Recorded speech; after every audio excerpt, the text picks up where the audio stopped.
আসসালামু আলাইকুম প্রিয় দর্শক, জান্নাতি ও জাহান্নামী লোক চেনার উপায় বলে দিয়েছেন নবীজি। আজকে সেগুলো নিয়ে আলোচনা করব। কারা জান্নাতে যাবেন আর কাদের ঠিকানা জাহান্নামে হবে এ বিষয়ে পবিত্র কোরআনে অনেক আয়াত রয়েছে। সবগুলো আয়াতের মূল কথা হলো শিরক মুক্ত ঈমান সহ আল্লাহ ও তার রাসূলের আদেশ নিষেধ মান্যকারীরা জান্নাতে যাবেন, আর আল্লাহ ও তার রাসূলের অস্বীকারী অবাধ্য মুশরিক মুনাফিক ও অহংকারীরা জাহান্নামের অধিবাসী হবে। কিন্তু এরপরও কারো ব্যাপারে নিশ্চিতভাবে বলা যায় না যে সে জাহান্নামী হবে, কেননা জীবনের শেষ দিকে এসেও যে কেউ তওবা ইস্তেগফারের মাধ্যমে আল্লাহর ক্ষমা লাভ করতে পারে এবং জান্নাতি লোকদের তালিকাভুক্ত হতে পারে। তাই এ ব্যাপারে প্রিয় নবী সাল্লাল্লাহু আলাইহি সাল্লামের একটি হাদিসের খুব গুরুত্ব রয়েছে, যেখানে নবীজি সাল্লাল্লাহু আলাইহি সাল্লাম জান্নাতি ও জাহান্নামী লোকের আচরণগত ধরন কেমন হবে সে সম্পর্কে কিছু নমুনা জানিয়ে দিয়েছেন।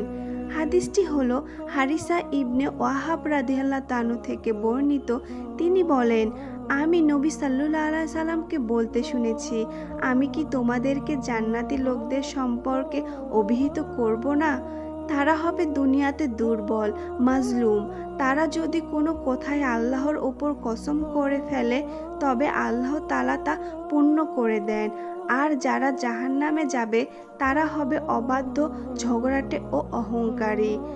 এই হাদিসে নবীজি সাল্লাল্লাহু আলাইহি সাল্লাম জান্নাতি ও জাহান্নামী লোকের নমুনা তুলে ধরেছেন।